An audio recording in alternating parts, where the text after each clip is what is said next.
When an airliner crashes, the consequences can be catastrophic. Carrying such large numbers of people means the death toll is often horrifying. In that single terrible moment, hundreds of lives can be lost. For many, this danger preys on the mind every time they fly. Yet air travel is now our safest mode of transportation. The modern airliner is designed, tested, and built to protect its human cargo. This is the story of how scientists have crashed and burned their way through some of the most sensational experiments in the history of crash testing to try and ensure your next flight is a safe one.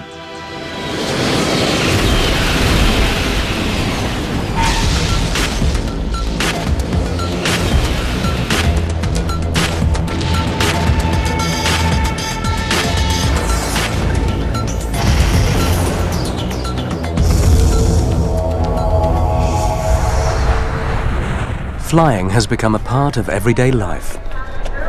1.5 billion people travel by plane every year. To meet this demand, designers and engineers are building a new generation of bigger, better airplanes, capable of flying more people than ever before. At Airbus Industries, they've just built the largest passenger plane, the Airbus A380, capable of flying a maximum of 850 passengers. Inside, there's room for 10 squash courts. The fuel capacity is equivalent to 21 road tankers, and the takeoff weight is 560 tons, heavier than a 10-car passenger train. Impressive specifications, and at the heart of the design of this titan of the skies is an unshakable commitment to safety. We have an obligation to make sure that we've done everything possible to design, to manufacture, and to support in operations the safest aircraft possible. Today's planes are safer thanks to decades of work in the field of crash science. Over the years, pioneers in engineering and safety innovation have crashed millions of dollars worth of aircraft. And they've even experimented on themselves to find new ways to save life.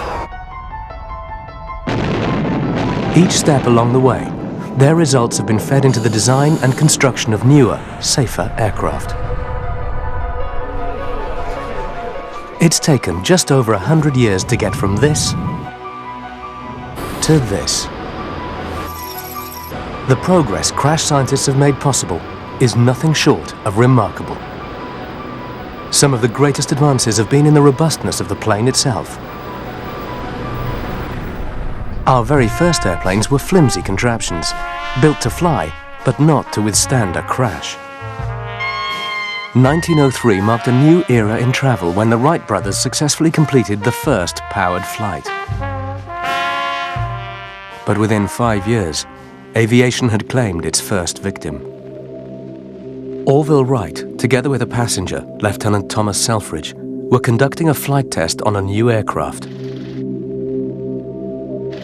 In a tight turn 45 meters up, the propeller broke and Wright lost control. The plane plunged to the ground. In the devastating impact, Lieutenant Selfridge was killed and Wright himself was seriously injured. It was a tragic illustration of how early aircraft offered frighteningly little protection in an accident. Stunts at the time revealed the effect of vertical impact on an early plane. Even a short fall is utterly devastating. The wooden structure simply folds in on itself as the plane hits the ground. In this case, the occupant walks away alive, but few air crash victims were this lucky. The early days of commercial air travel had a poor safety record. The same accident rate today, with so many more people flying, would put fatal crashes in the thousands. Watch out! Get out of there! She's ablaze! A funeral pyre fed by 1,000 gallons of gas! But safety has improved so much that on a commercial flight today, you stand only a 1 in 2.5 million chance of being in a fatal crash. Despite the superb safety record of the modern airliner, most passengers would still admit to a leap of faith by trusting a cigar-shaped tube with wings to keep them in the air. Crucial to all safe flight is the aerodynamic performance of the aircraft, as aeronautics expert Professor Jeff Jupp explains. The modern jet transport aircraft, of course, is a very large aircraft, a very heavy object, which has got to be got into the air and stay there. The wings are specially curved so that the air speeds up above the wing and, relatively speaking, slow down below the wing. There's a fundamental law in aerodynamics that as air speeds up, its pressure falls, its pressure is reduced, or equivalently, as it slows down, its pressure is increased. So what we have is a reduction of pressure above the wing, an increase of pressure below the wing, and that pressure difference provides the lift that keeps the aircraft in the air. You can feel it, actually, if you were just to hold your hand at an angle in a strong wind, and you'll be able to feel the forces actually lifting your hand, which is equivalent to the way a wing lifts. The modern airliner is extremely aerodynamic, but its design has been shaped by bitter lessons learned from the failures of the past. In 1953, the de Havilland Comet, the world's first commercial jet airliner, crashed during a routine flight. Shortly after takeoff from Calcutta, India, all contact with the plane was lost. Investigations concluded that it disintegrated in mid-air. 8 months later, the same thing happened again, soon after a departure from Rome. De Havilland realized they had a serious problem on their hands. But with the plane in hundreds of pieces and not a single survivor from either crash, they struggled to understand what had happened to the aircraft in its final moments. With no obvious explanation for why the plane had disintegrated, crash scientists turned to the basic laws of physics for help. To test the effects of pressure changes on a plane fuselage, they immediately put the Comet into a rigorous testing program.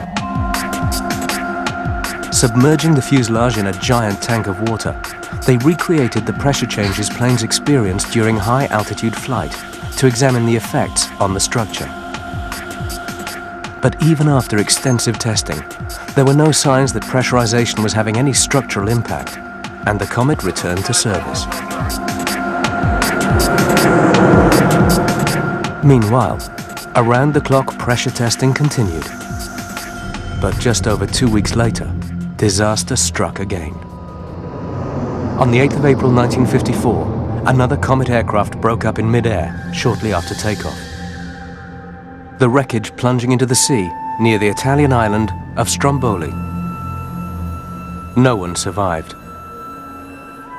All Comets were immediately grounded, and crash scientists stepped up their efforts to solve the mystery. What followed has been called one of the most remarkable pieces of scientific detective work ever done. With the wreckage of the latest crash too deep to recover, scientists concentrated on evidence from the earlier crashes, subjecting it to detailed examination. Amongst the debris, scientists found a section of fuselage that bore the telltale signs of metal fatigue. It was a shocking discovery in an aircraft that was barely 2 years old. And the worst was yet to come.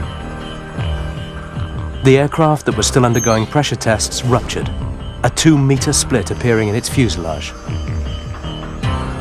At 9,000 meters, a rupture this big would have spelt disaster for an aircraft and its occupants. Professor Jeff Jupp explains how the disaster unfolded. So for the aircraft to fly economically, it must climb to a very high altitude, typically 35,000 feet. And at that altitude, the pressure outside the aircraft is very low, far too low for the livelihood of the passengers. So inside the aircraft, inside the fuselage, the cabin pressure is kept such that the equivalent altitude that the passengers feel is either 8,000 feet or below. At high altitude, the difference in air pressure between outside and inside the fuselage creates enormous pressure forces on the plane itself. As the aircraft climbs, the pressure differential increases and the fuselage shell actually does expand. Then as it descends, then the pressure differential disappears once more and the fuselage contracts. So at every flight, the fuselage is expanding, contracting, rather like the skin of a balloon. And if a crack were to form, which would cause the fuselage to break, well, we all know what happens when you burst a balloon.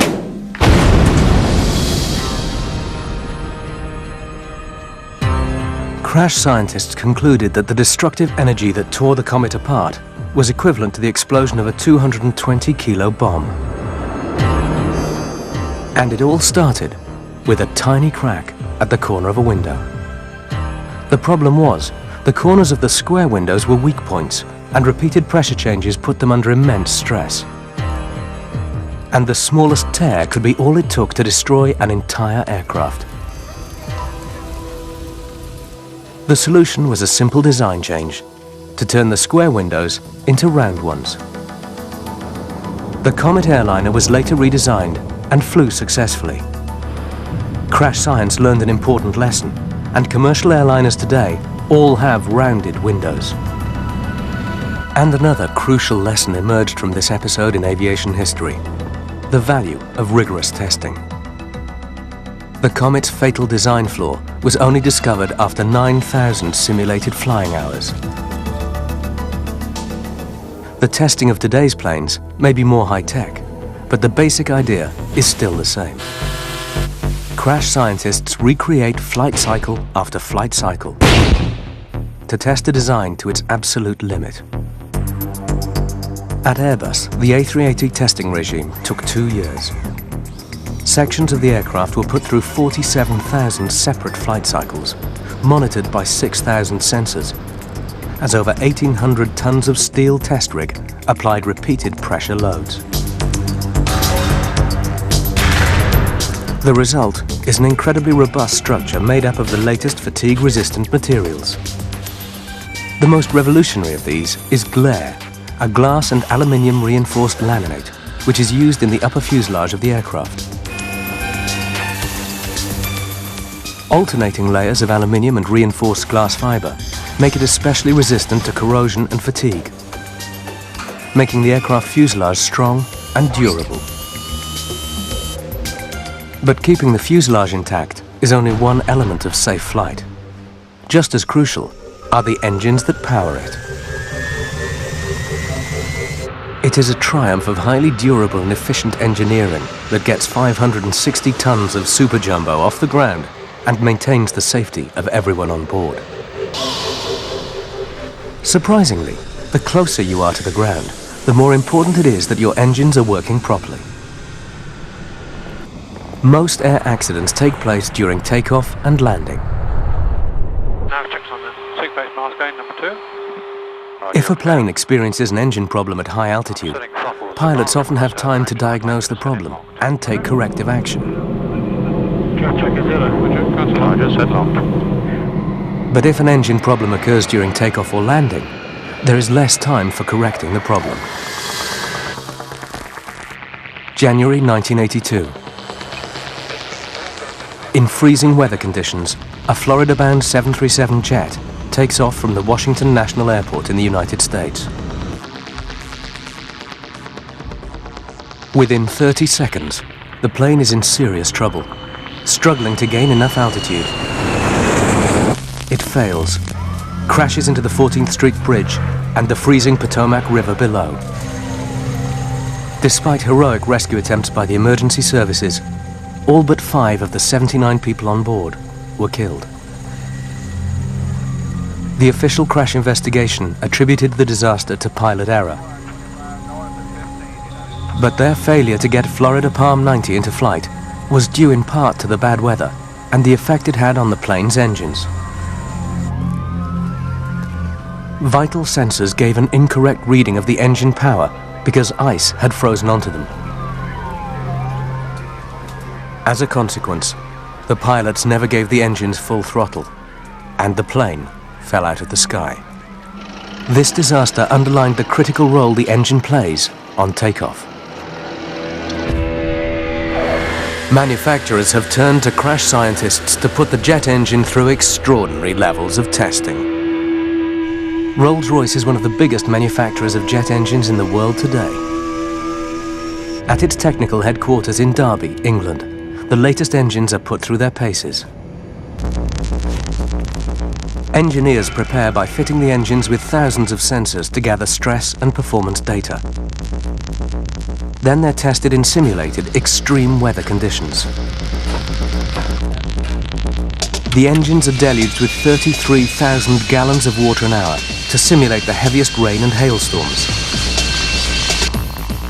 Then they're temperature tested with searing heat and biting cold, simulating the worst conditions they'll have to confront in the air while maintaining power and thrust. This is the kind of environmental barrage that crash scientists must guarantee the engine can still fly through. But there's an even greater hazard faced by jet engines in flight. Bird strike. The effect of a direct hit on any part of an aircraft can be devastating. The cabin, wings, and control surfaces can all be severely damaged by feathers and hollow bones, leading to loss of control or engine power. The first part of an engine in the line of fire are its fan blades. These work just like regular propellers, turning at high speed to drive the plane forward, so it's crucial they stay intact. This gelatin mold, the same weight and density as an 8-pound bird, is fired at a single spinning fan blade, which mustn't break. Everything from single strikes to an entire flock are aimed at various parts of the engine fan. Critical performance data from these strike tests has been fed into the design of the latest Rolls-Royce engine technology, the Trent wide chord fan blade. These blades are designed to stay intact and keep working even in the event of a direct hit. But crash scientists still have to test to see what will happen in the unlikely event of a blade actually breaking off. In this test, a controlled explosion intentionally shears off a single blade. The sudden release of energy within the engine is enough to throw a medium-sized car 30 meters through the air. And it's absorbed in the form of harmless vibration through the outer casing. Such research has ensured that jet engines have developed an extraordinary level of reliability. Tough and durable, the jet engine is also remarkably simple. Professor Jupp again. Well, it's almost two engines in one in a way, because first of all the air is drawn in through the front of the intake to a large fan, which is really a propeller. And like a propeller, it draws the air in and thrusts it out the back, and that provides most of the thrust propelling the aircraft forward. But some of the air is drawn through a basic jet engine behind the propeller. It's a process of suck, squeeze, bang, blow. Suck. Air is first drawn into the front of the engine, where squeeze. It's compressed by a large fan housed in a cowling which forces the air backwards and compresses it to 40 times its normal state. Bang. This compressed air then enters a combustion chamber, where fuel is injected into it and ignited. And blow. This generates heat, increasing the air pressure and the engine's total thrust. The jet engine is a reliable source of incredible power, helping planes to fly efficiently most of the time as our safest form of transportation. But planes do occasionally crash. When it all goes wrong, it's the job of crash science to make sure the plane can still protect the passenger. Rising to the challenge is William Waldock, a professor at the Embry-Riddle Aeronautical University in Arizona.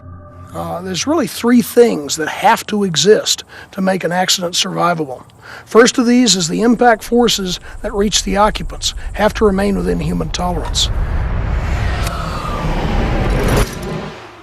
The second thing that has to happen, occupiable space has to be maintained throughout the entire impact sequence.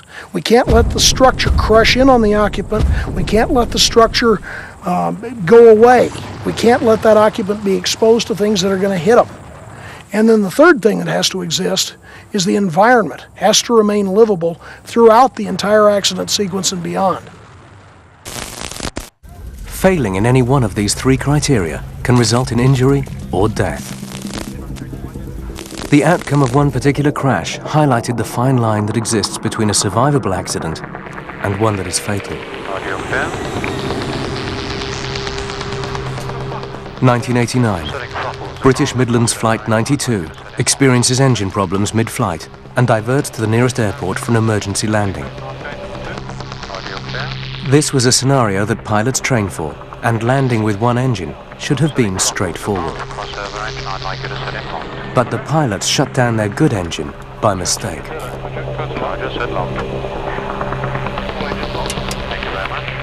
Without the altitude and time to take corrective action, they'd gone from an emergency to a disaster. Struggling to land what was now a 60-ton glider, they fail and hit an embankment alongside a busy road at nearly 200 kilometers an hour. With no fire breaking out after the crash, impact alone killed 47 of the 126 passengers and crew on board. So why does the force of impact cause such high casualties? Again, investigators turn to science for an answer. The energy acting on the body during an impact is called G-force.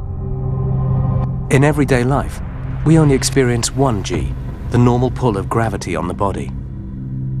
In an air crash, G-forces multiply, and this can be extremely dangerous.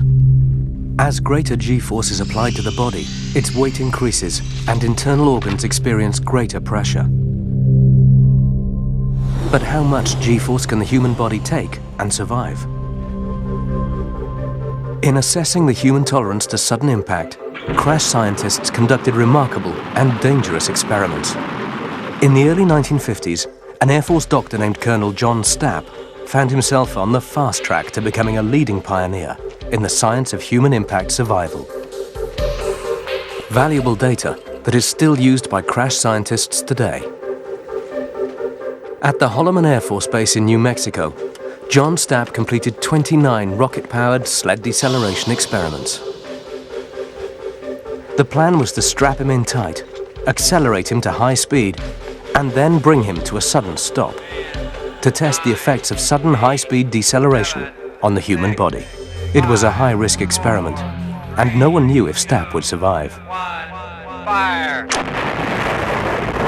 Riding a sled called Sonic Wind, which generated about 50,000 pounds of thrust, he hurtled down a 1.5-kilometer rail track, accelerating from 0 to 1,000 kilometers an hour in just 5 seconds. A water break stopped him in his tracks in less than 2 seconds. The severe jolt was like that felt by a driver crashing into a brick wall at nearly 200 kilometers an hour. He experienced a phenomenal force of 40 Gs, more than anything scientists thought humans could survive.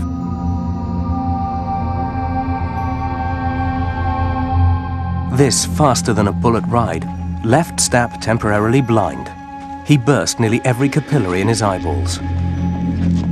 But surgeons discovered that Stapp's retinas hadn't detached.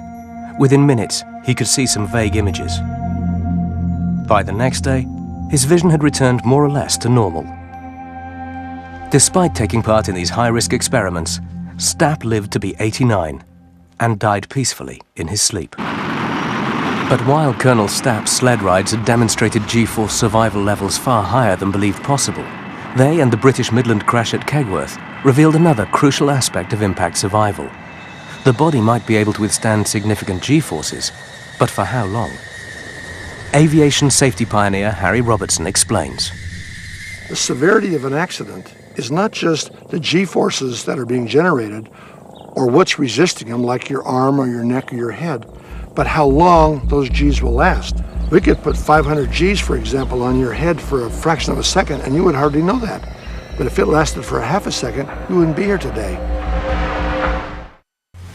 In the case of the British Midland disaster at Kegworth, it was not the force of sudden deceleration that caused such high casualties, but the effect it had on the passenger space within the aircraft. Professor Angus Wallace was one of the surgeons who operated on the survivors.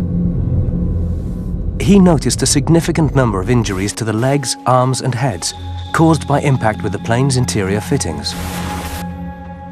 It seems not only had the seating come away from the floor, but overhead lockers had also torn loose. Under the effect of G-force, these had turned into lethal projectiles. Experts believe that more people would have survived the crash at Kegworth had the interior fittings been more secure.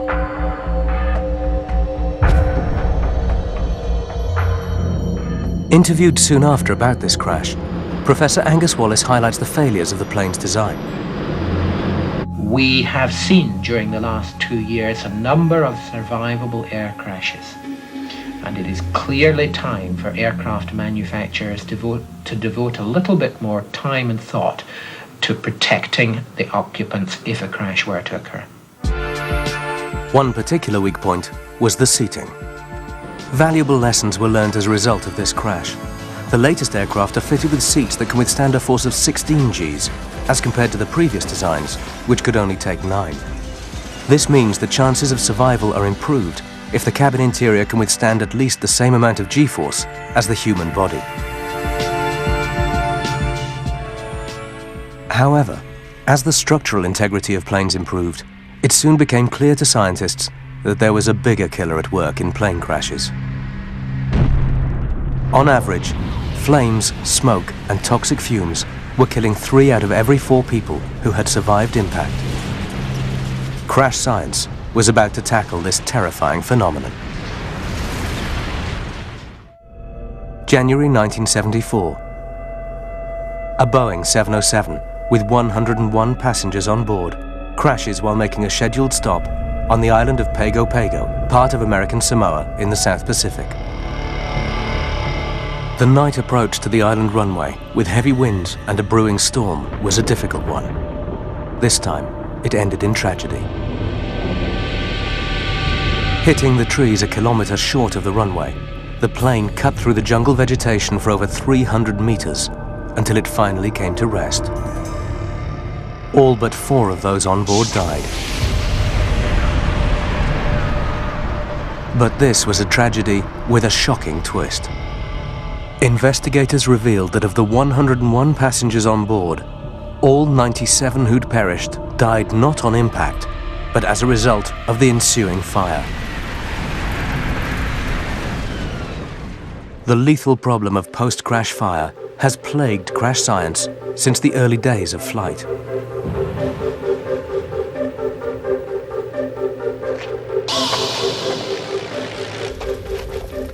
They were victims of poor design, and even minor crashes turned deadly as entangled pilots were burned alive.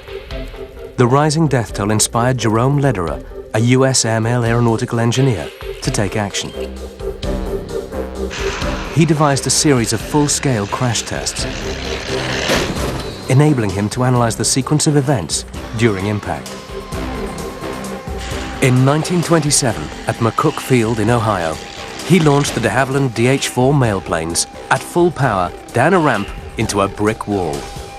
Filming these tests at high speed shows the crash in detail and reveals exactly how fuel lines are ruptured, spilling gasoline onto the hot engine and exhaust pipes, where it bursts into flame. So Lederer made a simple but highly effective design change. By lengthening these fuel pipes, they were less likely to be stretched to breaking point when the engine was wrenched to the side during impact. Without heavy fuel spillage, the chances of fire breaking out after a crash was significantly reduced, and the lives of many pilots saved. This was a first step for crash science in tackling the problem of deadly post-crash fire. But the larger the aircraft, the greater the fuel capacity, and the bigger the potential fire hazard. Crash scientists focused next on what was actually causing the fire, the fuel itself. Modern jet fuel is basically kerosene. If it's contained inside the fuel tanks of an airplane, it's stable and won't easily ignite. But in the event of a crash, when the fuel is likely to spill, it's a different story. The danger is the spilled fuel will vaporize or mist if the tanks are ruptured on impact. Because the plane is still in motion, fuel particles spilling from any hole in the tank will mix with oxygen in the outside air, making them highly volatile. This deadly mist of fuel can turn the whole area into a fireball. One of crash science's pioneers in analyzing the cause of these fires is Harry Robertson. He planned to find out what could be done to prevent this horrifying phenomenon. Together with his crash science team, they acquired a number of aircraft from civilian airlines and the US military, spending many hours getting them ready for the tests. At the Deer Valley Airport in Arizona, they set about a series of dramatic experiments. During our test program, we crashed a DC-7 and we crashed a 1649 Super Constellation, two major airline aircraft. Filming the test at high speed, between 250 and 1,000 frames per second, revealed every detail of the crash. Robertson and his team designed these tests to simulate the typical impact event during survivable takeoff and landing accidents, when fuel fires were the greatest hazard to passengers. Harry Robertson's experiments focused on ways to reduce this danger. One of the approaches that has been used to try to reduce the fire hazard threat has been to figure out a way to get the fuel that will not burn. Or if it does burn in an accident, it doesn't burn very violently. The team developed a theory. By changing the consistency of the fuel, making it thicker, it would be less likely to spill so rapidly from a ruptured tank. What would that fuel do in an accident? Would it stay in chunks and cut down misting, which is a real big problem in fires, for example? Or would it spill at a slower rate? The team used dyed water instead of fuel because they wanted to see clearly how the liquid spilled and dispersed. A fireball could obscure their view and destroy the evidence. The team filled the inboard left and right wing tanks with a thicker, viscous water colored red and yellow to simulate a thicker consistency fuel. The remaining two tanks contained ordinary water, a different color for each tank, to see how badly they were ruptured on impact. As the plane hits, the left wing is twisted up and breaks, releasing large quantities of blue water from its tanks. As the engines are wrenched and the propeller blades sheared off, feed lines which carry the fuel from the tanks are torn apart and the fuel ignites.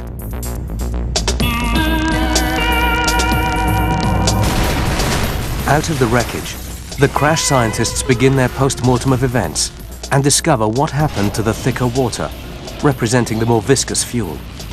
The slow-motion footage shows that the more viscous fuel does not mist to the same extent as the usual liquid form. As seen here, the red and yellow mist spread over a smaller area than the blue. But the success of the fuel's anti-misting properties was short-lived. On closer inspection, it appears the viscous liquid creates a different but equally horrific danger. It can spatter in small enough chunks that stick to surfaces, which if hot enough, can ignite. These early, thicker fuels were clearly no solution. But they inspired Harry and the team to come up with a different approach to the same problem. If they couldn't stop the fuel from burning, they'd have to try and stop it from spilling. This meant designing a tank strong enough to contain the fuel in a crash, but still light enough for the plane to get off the ground. The solution was a tough tank, a cut and tear-resistant bladder formed by a flexible bag. Unlike the rigid tanks, however, they could withstand greater impact force for longer by flexing and deforming, rather than rupturing under sudden violent pressure and distortion. The crash scientists set up another crash test, with an aircraft containing two different kinds of tanks. One was the traditional rigid casing, built into the wing. The other was the bladder design. Sending the aircraft on the same collision course as before, they wait apprehensively for impact. The result is not what they'd hoped for. Both types of tanks rupture, and once again fuel and oil lines give way, and a fireball erupts. This plane doesn't even have full fuel tanks. In fact, just enough to run the test.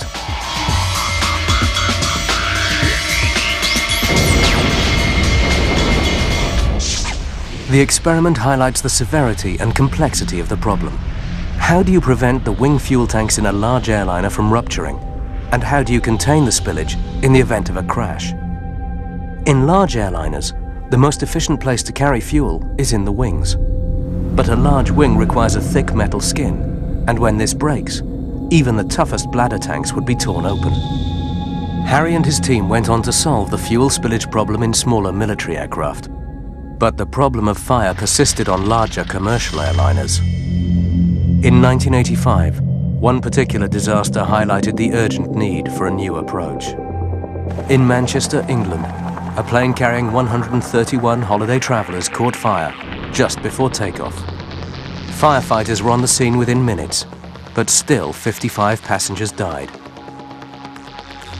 Helen Muir, director of the Cranfield Institute for Safety in England, was determined to find out why so many people died. An aircraft was taxiing down the runway and a fire occurred in one of the engines which caused the kerosene to catch fire. Within 2 minutes, the smoke was in the cabin and the conditions within the cabin were non-survivable. Tests following the Manchester disaster showed the full horror of what passengers faced. Some of the materials inside the plane would have started to give off toxic fumes, turning the fuselage into a deadly gas chamber inside 2 minutes. These toxic gases can also explode in what's called a flashover, resulting in deadly temperatures. Helen focused on what happened in the crucial minutes when there was still a chance of survival. When we investigated the accident after it had happened, we knew that we had had 2 minutes with half the exits open, and still 55 people hadn't got out. So the question that was asked was, why was it when we tested the plane we could get everybody out when we really needed to? Sadly, we didn't. This accident was, for crash scientists, a graphic illustration of the difference between a test and a real-life emergency. There were a number of factors that appeared to be affecting survival. The science of psychology was part of the explanation. By analyzing human behavior, scientists could predict how people react to an emergency. Helen Muir and her team started on some groundbreaking research to look at these phenomena in more depth. The problem is, how do you design a test which is going to produce behavior like would occur in that emergency without actually terrorizing people or putting them at physical risk? Helen and her team came up with an ingenious solution to motivate a mad scramble for the exits. If I say to them, right, the first half of you on the aeroplane will immediately outside any door I open get a £5 note in your hand, what will happen? And I learned that people do extraordinary things for £5. I was amazed to find that when we'd run the first few experiments and we'd had people rushing to get out of the airplane to get these fivers, I showed the videos to some people who'd been on the Manchester aircraft and had survived the accident. They said, yeah, actually, that's just what it was like. Someone crushed me in my seat and went over me, and look, it's just happening there. Helen Muir's research showed that when faced with a serious danger, some passengers develop a survival tunnel vision. They take extreme action at the expense of others, fighting to get out. Others may freeze up and not move at all, blocking crucial escape routes. The tests reveal that when flight attendants take control of the evacuation, more people will survive as they keep the flow of passengers moving, preventing bottlenecks. The Manchester disaster also inspired a number of improvements to aircraft design itself.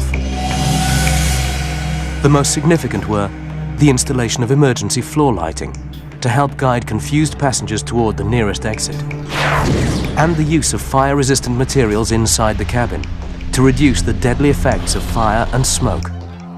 Both features helped make the difference between death and survival in accidents since.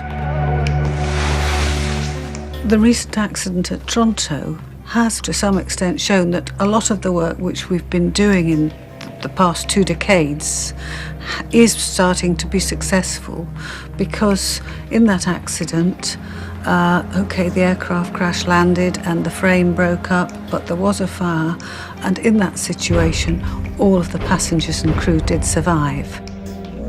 Meanwhile, attempts to find a less flammable fuel continued, leading to the most spectacular crash test ever staged. In America, the Federal Aviation Authority and NASA set up a test site at Edwards Air Force Base in California. The plan: to crash a Boeing 720 with a payload of 73 crash test dummies and 34,000 litres of fuel on board. The primary objective was to test how this fuel, with a new additive called FM9, designed to suppress fire, would perform in a crash. In front of a large crowd of news reporters, the plane takes off and climbs to an altitude of just over 600 meters. Directed by remote control, a path is set for the aircraft to land on a specially prepared runway. Awaiting the Boeing 720 are a number of obstructions designed to tear into the wings at specific points and release the fuel load. As the plane comes in to land, the plan begins to go wrong. It drifts slightly off course. At an altitude of just 45 meters, scientists make a last-minute attempt to get the plane back onto their predetermined line of approach. But it's too late.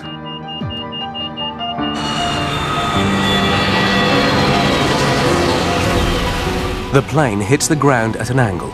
The left wing brakes on impact, and the fuel inside starts to pour out and ignites.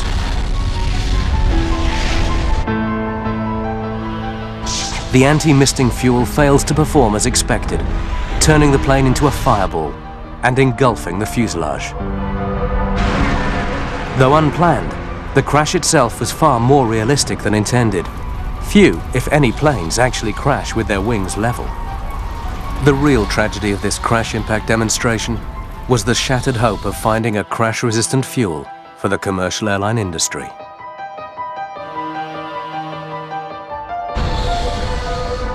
Failing to find a less volatile fuel made it imperative to find alternative methods to improve aircraft safety. So, crash science moved on, shifting its focus onto the prevention of airline crashes altogether. The majority of all commercial air crashes are due in some part to human error. Washington, Kegworth, Pago Pago, and in 1977, the worst aviation disaster, excluding ground fatalities, in history, when 2 747s crashed into each other on the runway of Los Roderos Airport on Tenerife in the Canary Islands. In heavy fog that had reduced visibility to just 300 meters, a KLM Dutch Airlines 747 had started to take off down a runway where a US Pan Am Jumbo was still taxiing. The total death toll was 583. Now checks on the 6 base mask gain number 2. Roger, clear. The black box revealed the KLM captain was impatient to take off and had made decisions which led to the crash. The black box, or cockpit voice recorder, contained a unique record of the crew's conversations in the final moments of an accident-stricken flight. It's an invaluable source of information that allows crash scientists to retrace the decisions and sometimes the mistakes made just before the crash. In the case of the Tenerife runway disaster, the KLM pilot took off without final clearance. In the majority of cases, it's human error that seals the fate of the aircraft. And the role pilot error plays is one that crash science has tackled by using technology that protects the pilot from making the wrong decision.